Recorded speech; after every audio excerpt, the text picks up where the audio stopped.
Job کے اندر جو ہمارے فوجی شہید ہوئے اور جو زخمی ہوئے، میں ساری قوم کی طرف سے ان کے خاندانوں کو، ان کے بہن بھائی رشتہ دار، بیوی بچے ماں باپ، ساری قوم کی طرف سے آپ کے لیے دعا کرتے ہیں کہ اللہ آپ کو صبر دے اور آپ کو طاقت دے یہ مشکل وقت کا سامنا کرنے کے لیے۔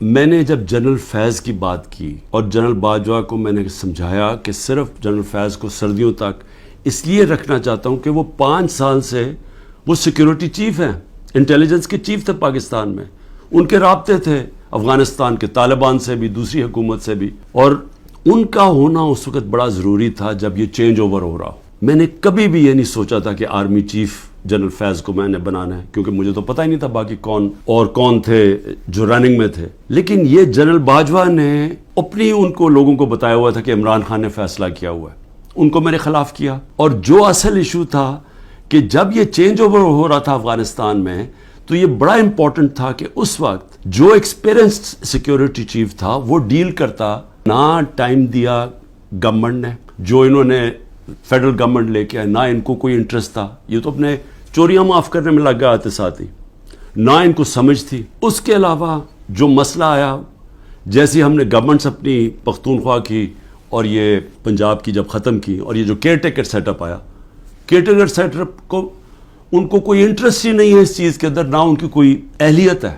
ہمارے لیڈرشپ سے یا وہ لوگ جو پکڑے ہوئے ہیں ان سے اپروور کیا بننا، اپروور کا وعدہ معاف گواہ کیا ہے کہ جی یہ کہیں کہ یہ عمران خان کے کہنے کے اوپر ہم نے یہ کور کمانڈر کے گھر میں حملہ کیا، اور وہاں جا کے یہ بھی سننے ہیں، ذرا سنیں بات، کہ وہاں جو کاغذات جو سیکرٹ فائلز پڑی تھی ان کو کسی طرح آگ لگانی تھی یا کیا کرنا تھا۔ عمران خان جو ایک آزاد انسان ہے، وہ چاہے گا کہ اپنی فوج کمزور ہو جائے، اور فوج کمزور ہونے کا مطلب کہ ملک پھر ٹوٹ جائے، کیونکہ اتنا بڑا جو ہمارا ہمسایہ جو مضبوط ہوتا جا رہا ہے، تو ان کے تو آپ تھنک ٹینکس میں دیکھیں، ان کے تو تھنک ٹینک کہتے ہیں کہ پاکستان کو 3 حصے میں کر دو۔ پہلے تو یہ جو 164 کا بیان ہے، یہ اگر لکھوا بھی لیں گے لوگوں سے، کیا یہ قوم مان جائے گی؟ کیا 9 مئی کا قوم مان گئی ہے کہ یہ عمران خان نے ساری سازش کی تھی؟ یعنی اپنے اوپر یہ حملہ کروایا پہلے کمانڈو سے، اور اپنے آپ کو پھر اس نے جیل میں ڈلوایا، اور پھر وہ سارا پلان کے تحت اس نے فوج کے اوپر حملہ کروا دی۔ کیا یہ قوم مان گئی ہے؟ سازش یہ ہے جی کہ ہمارے اندر لوگ چھوڑے ہوئے ہیں، ہماری اپنی پارٹی کے، اور وہ جو جن کو انہوں نے توڑ لیا، جن کو انہوں نے کہلوا دیا کہ جی اب تو عمران خان کے اوپر کانٹا ڈال گیا، اس نے تو آنا نہیں ہے، تو وہی لوگ جا کے ہمارے لوگوں کو، جو ہمارے ٹکٹ ہولڈرز ہیں پنجاب میں یا جو ہمارے ایکس ایم پیز ہیں، ان کو جا کے کہہ رہے ہیں کہ جی اب عمران خان نے تو آنا نہیں ہے، اس کے اوپر تو فیصلہ ہو گیا کہ اس کے اوپر تو ہم نے کانٹا ڈال دیا، تو اس نے آنا نہیں ہے، پارٹی بھی ختم ہو جائے گی اب۔ تو اس لیے بہتر یہ ہے کہ آپ ایک اور کسی، یا یہ جو پی ڈی ایم کی پارٹیز میں چلے جائیں، یا جو بھی ہم نے نئی کوئی پارٹی بنائی اس کے ساتھ چلے جائیں۔ میری 3 بہنیں، کچھ نہ کچھ ان کے اوپر، ایک بہن کے اوپر کرپشن کیسز ڈالے ہوئے ہیں، دوسرے کے بیٹے کے اوپر FIR کاٹ دیے ہیں، ایک کا بیٹا باہر چلا گیا ہے، پاکستان سے باہر چلا گیا، تو ان سب کے اوپر کوئی نہ کوئی کیسز چل رہے ہیں، بیوی کے اوپر کیسز چل رہے ہیں۔ یہ کب تھا مجھے بتائیں کہ ہماری پولیٹکس میں یہ کب ہم اتنے نیچے گرے تھے؟ شریف خاندان کا تھا کہ گھر کی عورتوں کے اوپر ہمیشہ اٹیک کرتے تھے، بے نظیر کی اور اس کی والدہ کی تصویریں انہوں نے لاہور کے اوپر نیچے پھینکی، گندی تصویریں، انہوں نے وہ جو ویڈیو ٹیپس، مریم ماہر ہے ٹیپس کے اوپر، وہ ٹیپس بنا لیتے ہیں، بلیک میل کرتے ہیں، یہ تو تھا ان کی روایت پرانی۔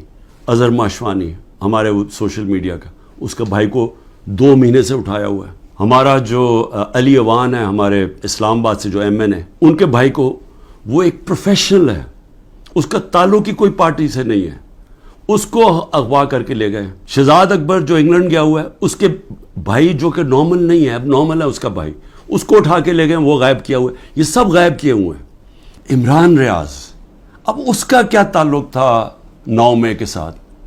وہ غائب کیا ہوا ہے، اس کو بھی عدالت کہہ رہی ہے اس کو بلاؤ، وہ بھی نہیں آ رہا۔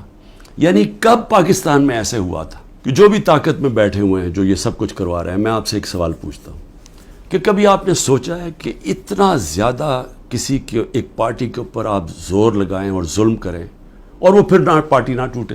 GHQ کے اندر نواز شریف مینوفیکچر ہوا، ایک ٹیسٹ ٹیوب بیبی پیدا کی گئی پالیٹکس میں، وہ اس طرح پالیٹکس میں آیا تھا۔ تو تجربہ، میں صرف یہ کہہ رہا ہوں کہ جس آدمی نے 0 سے پارٹی شروع کر کے 2 پارٹی سسٹم بریک کر کے آج اللہ کا کرم ہے سب سے بڑی پارٹی ہے پاکستان میں. تو کم از کم میرے ویوز ہی سن لیں, کیونکہ یہ جو بھی آپ حربے استعمال کر رہے ہیں یہ آپ کامیاب نہیں ہونے لگے. یہ جو ہمارے لوگ ہیں وہ اتنی مشکلات کے بغیر کیوں نہیں چھوڑ رہے؟ کہ ان کو پتہ ہے کہ جب وہ چھوڑیں گے ان کی پولیٹکس ختم ہو جائے گی. ان کو پتہ ہے کہ ووٹر جو نیچے بیٹھا ہوا ہے وہ ووٹر کہہ رہا ہے کہ اگر آپ نے تحریک انصاف کے ٹکٹ کے اوپر نہ لڑے ہم آپ کو ووٹ نہیں دیں گے. میں تو اپنے نظریے کے ساتھ کھڑا ہوں, لیکن یہ انجینئرنگ سے ملک کو وہ نقصان ہوگا جو ہماری معیشت کوئی بھی نہیں سنبھال سکے گا. یہ کہا جا رہا ہے جی کہ لیول پلینگ فیلڈ تب ہوگی جب نواز شریف آ جائے گا.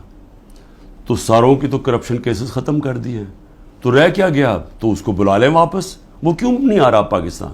میرا ایک چیلنج ہے کہ جس حلقے سے بھی وہ کھڑا ہوگا میں اس حلقے سے کھڑا ہوتا ہوں, اور میں کوئی کیمپین بھی نہیں کروں گا. یہ ڈر ہے نا کہ عمران کو جیل میں ڈال دو, میں کیمپین بھی نہیں کرتا. لیکن میں آج آپ کو پاکستان کی عوام کی فیلنگ بتا رہا ہوں کہ یہ ملک بدل چکا ہے. یہ ملک کبھی بھی اس طرح کے لوگوں کو اب ووٹ نہیں دے گا.